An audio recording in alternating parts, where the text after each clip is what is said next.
I call Gareth Hughes. Kia ora, Mr Speaker. Ngā mihi nui kia koutou. Kia ora. Rise to take a call on the second reading of this bill.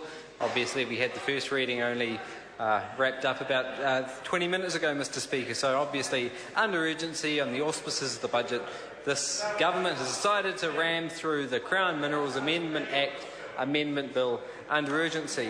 Mr Speaker, on this call in the second reading, I want to talk about the lessons, because obviously we're not learning the lessons of why it's important to have a deliberative, considered approach to passing legislation, because we're going and fixing up the messes Minister Bridges saw in the original Crown Minerals Amendment Act, Mr Speaker. But I want to talk about the lessons we should learn from our petroleum and gas history in New Zealand.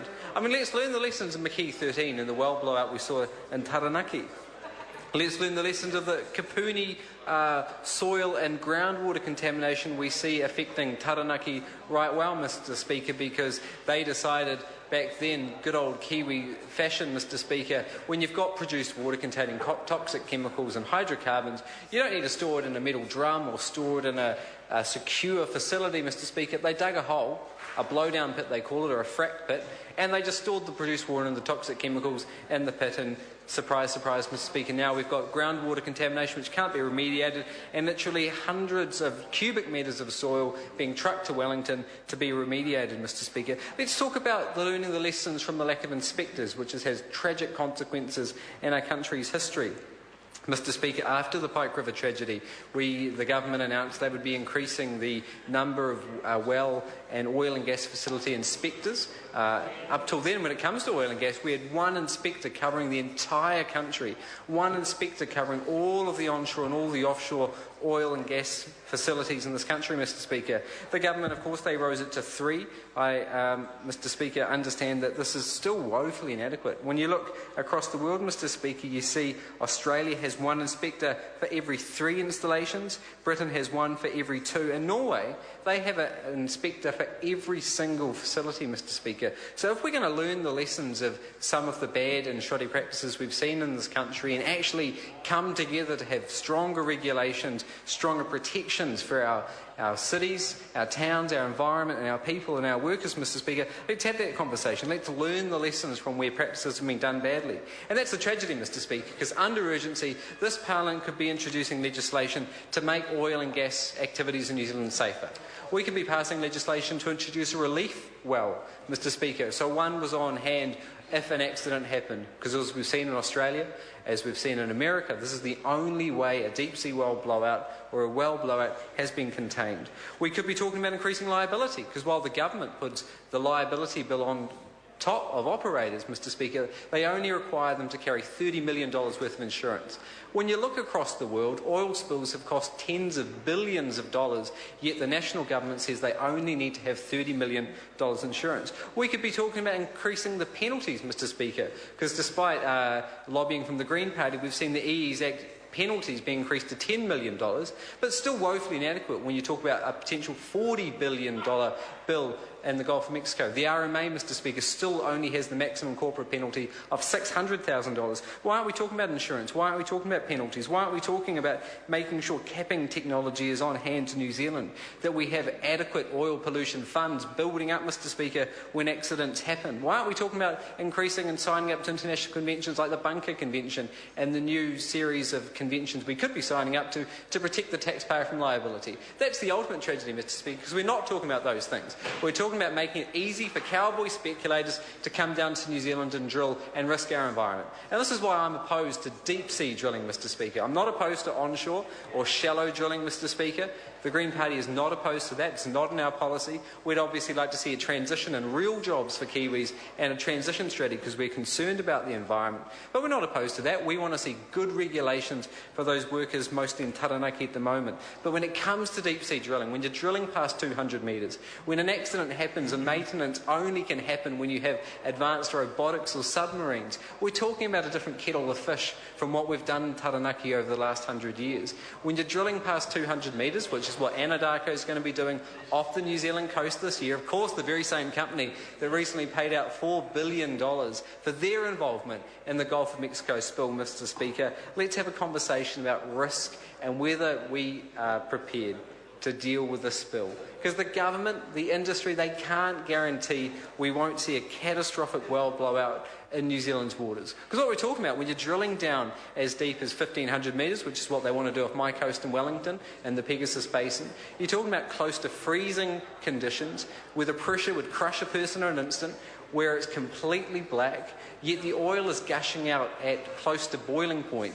The oil has to be heated across the literally kilometres of hardened, strengthened cables, because of course the cables would snap under the fantastic pressures of that depth. When you're having to heat the oil so the methane crystals don't crystallise and break the cables, Mr. Speaker, we're talking about operating at the frontiers of technology, at the frontiers of geology, the frontiers of geography, Mr. Speaker, in some of the most hostile marine environments in this country. So let's talk about what we're doing to prepare ourselves to get ready if an accident happens. Because when you look across the world, accidents have happened.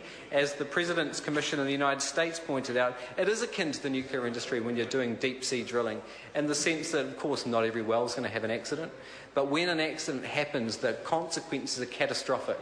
Now, what would a spill in New Zealand mean when 65% of our population live within, I understand, 5 k's of the coast, when our entire economy depends on the environment, our fishing, our tourism, our aquaculture? When we look across the Gulf of Mexico, the exclusion zone from their oil spill was almost as large as the entire North Island. Now, imagine that happening, washing up on Piha or the Bay of Plenty. Of course, they already know the effects. It's not academic to them in the Bay of Plenty. They've seen it, they've touched it, they've smelt it. And that was only 300 tonnes of oil. What we've seen in the Gulf of Mexico is 600,000 tonnes of oil. And what we saw in America is they had more than 46,000 people working on the spill response. New Zealand has 400. They had 46,000, we have 400 trained responders. When you look across America, they had more than 1,000 vessels working on that spill. Maritime New Zealand, and I'm sure the Minister can tell us, how many boats do they have? They've got 3 skimmers the size of dinghies, Mr. Speaker, and they refuse industry and union calls for a multi-purpose rapid response vessel, Mr. Speaker. When you look at the difficulty we had dealing with 350 tonnes from the arena and the requirement of flying in literally 2 airplanes full of extra equipment, yet the Gulf of Mexico spill saw 600,000 tonnes of oil. Yet this minister, the oil preparedness plans are only prepared to deal with the spill of 5,000 tonnes. That's the figure they've nominated to be prepared for. Mr. Speaker, it's not on because they can't guarantee the risks. We're operating in hazardous environments where every extra 100 metres you're going magnifies the consequences and the difficulty of dealing with a spill. But let's talk about the economics, because this is what the government likes to focus on, of course. Let's talk about the economics, because what we know is, under National, we've got the 4th lowest royalty plus tax rate in the world. Under National, they make it easier to bring in foreign workers. We know it's got the lowest job-producing potential per percent of GDP of any sector of this country's economy. And what we know is, and the government's own reports say this, they expect 90% of the profits to flow offshore. So for all that environmental risk threatening our economy and our environment, we're going to see hardly any jobs, hardly any taxes, hardly any royalties, and most of the profits going to flow offshore. It's not a smart economic strategy, Mr. Speaker. So let's talk about how we can develop a smarter strategy. I'm glad to see the Finance Minister in the Chamber. I see him doing the numbers. Of course, the National Bench is obviously a bit worried for his position after that dire budget, Mr. Speaker, because what the Finance Minister said was that we're going to see our current account deficit blow out to 6.5% of GDP, second only to Turkey in terms of the lowest grade in the OECD, and we're predicted to be the worst. We see debt almost blowing at a net level more than $200 billion. That's $43,000 for every single New Zealander. We're seeing more debt, more assets being sold, more deals for the mates. The only thing we're not seeing is more jobs. So this is what we should be having a conversation about. How do we grow a prosperous economy? And the answer isn't looking to the past. The answer isn't looking at the bottom of the ocean and hoping that someone from a foreign country will drill and not damage our environment. Let's look at the clean energy potential we've got. I mean, this is what PricewaterhouseCoopers says is a $22 billion opportunity. This is what the likes of Pure Advantage say is a $6 trillion global industry that we could get a slice out of. This is an industry where we could be building tens of thousands of jobs, building exports, sustainable jobs. What we know is that clean energy jobs have got 4 times the job creation potential of dirty old fossil fuels. We're going in the wrong path, Mr. Speaker, and this bill is a huge step backward, a huge missed opportunity. Let's look to the future, not to the risky old dirty past. Kia ora. Call for Senator Sam Lutuinga. Thank you, Mr Speaker. And Mr Speaker, we